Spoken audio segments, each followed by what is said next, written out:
حکیم الامت حضرت تھانوی رحمۃ اللہ علیہ نے آسانی کے لیے کتاب لکھی ہے جس کا نام ہے بہشتی زیور۔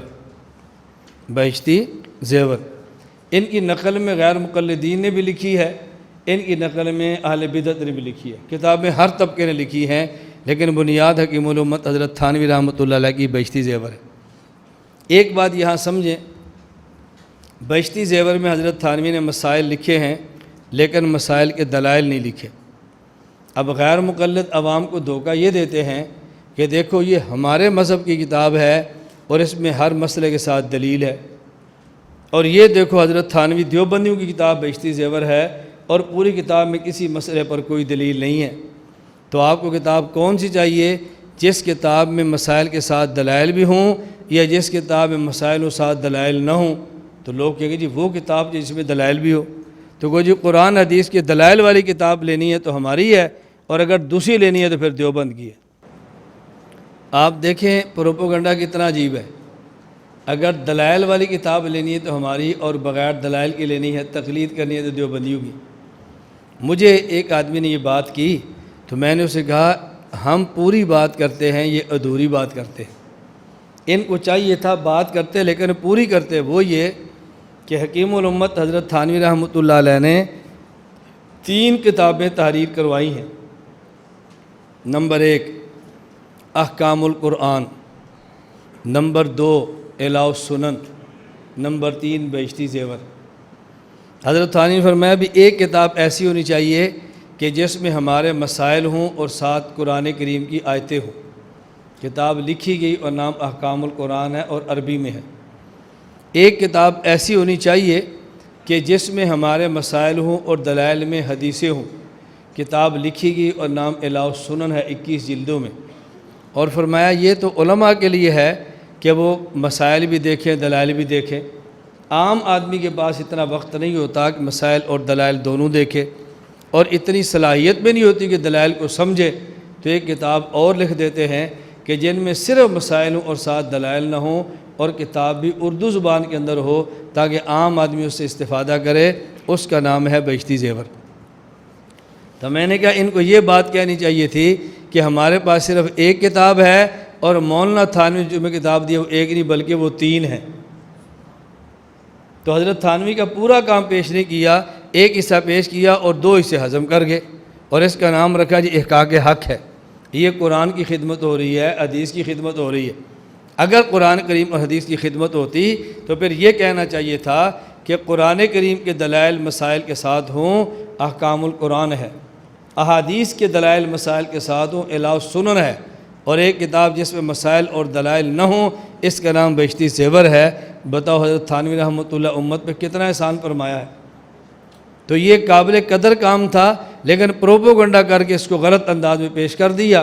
میں پھر وہی بات کہتا ہوں کہ ہمارے بیانات سنے نہیں ہوتے، جس کا نتیجہ ہوتا ہے کہ بندہ پھسل جاتا ہے، لیکن جب دلائل اور بیانات سنتے رہیں پھر کبھی بھی آدمی دائیں بائیں نہیں جاتا۔ اب اس پر سوال کیا حکیم الامت حضرت تھانوی نے بہشتی زیور حصہ 2 صفحہ 5 پہ لکھا ہے کہ ہاتھ میں کوئی نجس چیز لگی تھی، اس کو کسی نے زبان سے 3 دفعہ چاٹ لیا تو بھی پاک ہو جائے گا۔ اب یہ کہتے ہیں دیکھو حضرت تھانوی رحمۃ اللہ علیہ بہشتی زیور میں لکھتے ہیں کہ نجاست کو چاٹنا جائز ہے، نجاست کو چاٹنا جائز ہے۔ حضرت تھانوی نے مسئلہ کیا لکھا ہے اور پروپوگنڈا کیا کیا جا رہا ہے؟ ہم نے کہا یہاں بات سمجھنا، 2 مسئلے ہیں۔ ایک مسئلہ یہ ہے اگر ہاتھ پر نجاست لگ جائے اور جس انگلی پہ نجاست لگی ہے اس کو زبان سے 3 مرتبہ چاٹ لیا جائے، انگلی پاک ہوگی یا انگلی پاک نہیں ہوگی؟ ایک مسئلہ۔ دوسرا مسئلہ، انگلی پر نجاست لگی ہو تو کیا اس نجاست کو زبان سے چاٹنا جائز ہے یا جائز نہیں؟ اس کو پاک زبان سے کرنا چاہیے تھوک سے یا اس کو پاک پانی سے کرنا چاہیے؟ یہ مسئلہ الگ ہے۔ اب غیر مقلدین جس مسئلے کی مخالفت کرتے ہیں تو ہمارا سوال یہ ہے کہ یہاں 2 مسئلے ہیں، تمہیں کون سے مسئلے سے اختلاف ہے؟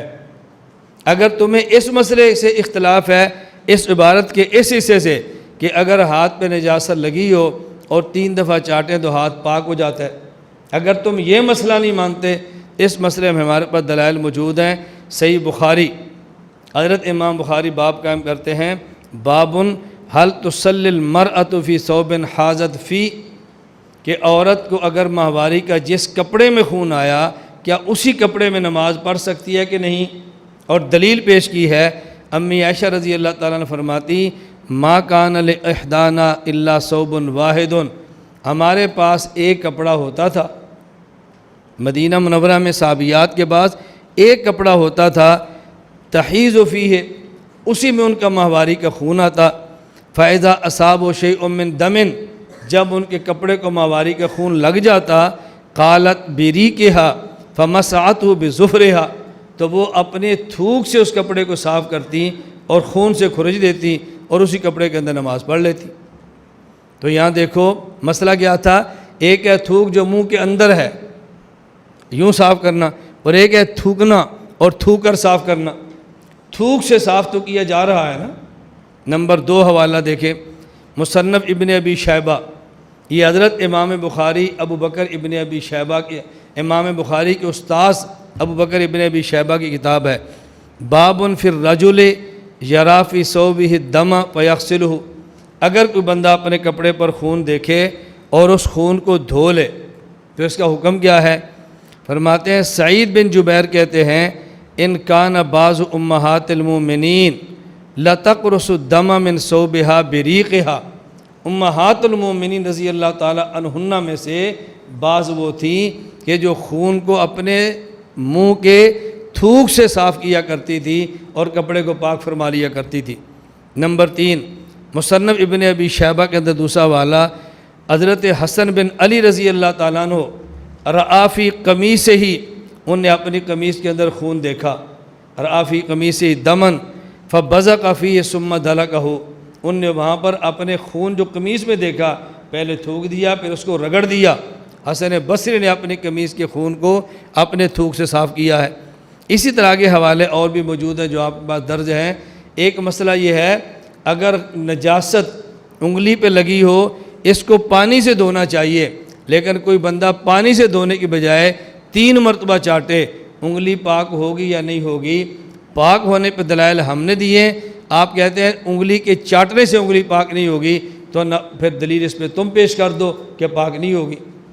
دوسرا مسئلہ یہ تھا، اگر انگلی چاٹی ہے، کیا اس انگلی جس پر نجاست لگی ہے اس نجاست کو چاٹنا یہ جائز ہے یا جائز نہیں ہے؟ یہ مسئلہ الگ ہے۔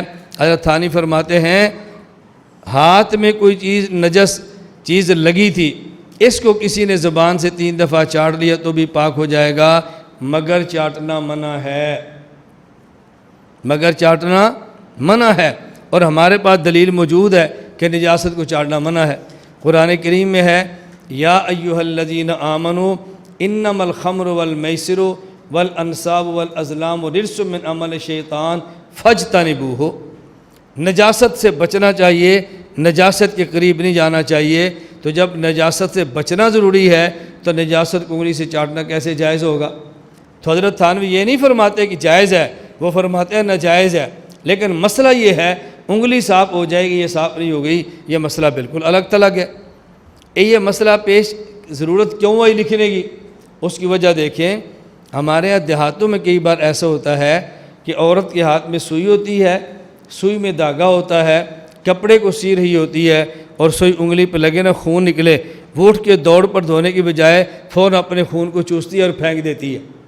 اب دیکھو اس نے چوسا، انگلی تو پاک ہو گئی، اب اس کے بعد اس کے منہ میں چونکہ خون تھا تو منہ ناپاک ہو گیا، وہ تھوک کے باہر پھینک دیتی ہے، پھر تھوک تیسری بار پھر پھینکتی ہے، دوسری بار تیسری بار پھر پھینکتی ہے۔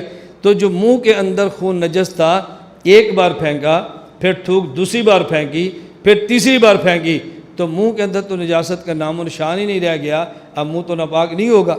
یہ چونکہ ایسی صورتحال پیدا ہوتی ہے اس لیے حکیم الامت حضرت تھانوی نے مسئلہ لکھ دیا ہے تاکہ پیش آ جائے تو کیا کرنا چاہیے۔ اور میں سمجھانے کے لیے ایک مثال اور دیتا ہوں، دیکھو اب اگر کوئی بندہ آپ سے پوچھے کہ جی مسجد میں کوئی بچہ چلا گیا اور مسجد میں بچے نے پیشاب کر دیا اور پھر اس پیشاب کو دھو دیا گیا تو مسجد پاک ہو گئی، اب اس پر کوئی اعتراض کرے، دیکھو جی مولانا صاحب کہتے ہیں کہ بچوں کو مسجد میں لاؤ تاکہ وہ پیشاب کریں، بھئی ہم نے یہ کب کہا کہ بچے مسجد میں لاؤ تاکہ پیشاب کریں؟ ہم تو کہتے ہیں اگر کوئی بچہ آ گیا، اس نے پیشاب کر دیا اور مسجد کو دھو دیا، اب بتاؤ مسجد پاک ہوگی یا نہیں ہوگی؟ مسئلہ تو یہ ہے۔ ہم مسئلہ بتاتے ہیں کہ دیکھو، اگر کوئی شخص مسجد میں معتکف تھا اور اعتکاف کے لیے لیٹا، لیکن اس کے پاس بستر اس نے نہیں بچھایا، بغیر بستر کے سو گیا، اور اس بندے کو احتلام ہو گیا جس کی وجہ سے مسجد کی چٹائی گندی ہو گئی، اب اس چٹائی کو بعد میں دھو دو، چٹائی پاک ہو جائے گی۔ کوئی بندہ کہ مولانا صاحب کہتے ہیں مسجد میں جب اعتکاف بیٹھو نا تو بستر نہ لایا کرو، بغیر بستر کے سویا کرو۔ کیوں؟ اس لیے احتلام ہو جائے تو دھونے سے چٹائی پاک ہو جاتی ہے، بستر کی ضرورت نہیں ہے۔ بھئی ہم نے کب کہا بستر کی ضرورت نہیں ہے؟ ہم نے تو کہا اگر کسی نے یوں کر دیا تو پھر کیا ہوگا؟ کسی نے کر دیا تو پھر کیا ہوگا؟ یہ بات یاد رکھنا، یہ جو ہماری فقہ ہے، یہ فقہ قانون کی کتاب ہے۔ کیسی کتاب ہے؟ قانون کی کتاب ہے۔ قانون کی کتابوں میں شکیں لکھی جاتی ہیں، اگر یوں ہوا تو یہ سزا، یوں ہوا تو یہ سزا، یوں ہوا تو یہ جرمانہ۔ اس کا معنی یہ نہیں ہوتا کہ یہ کام کرنے ہیں۔ اب ہمارے ہاں ٹریفک کے اصول ہیں، بھئی آپ سگنل توڑو گے تو جرمانہ۔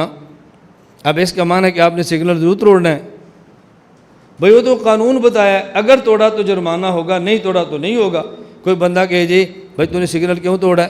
اس لیے کہ ٹریفک قوانین میں لکھا ہوا ہے کہ جب توڑو گے تو جرمانہ ہوگا۔ دیکھو میں نے توڑا، میں جرمانہ دے دیتا ہوں۔ میں نے تو اسے لکھا کہ قانون کی کتاب میں تھا۔ بھئی قانون کی کتاب میں قانون بنائے جاتے ہیں اور مسئلے لکھ دیے جاتے ہیں، اگر ایسا ہو گیا تو یوں کرنا، اگر ایسا ہو گیا تو یوں کرنا۔ اس کا معنی ترغیب نہیں دی جاتی کہ تم نے یوں ضرور کرنا ہے۔ بس ان کو دھوکہ یہاں سے پیدا ہوا کہ چاہے تھانی فرماتے کہ نہیں تم نے ضرور چاٹنا ہے۔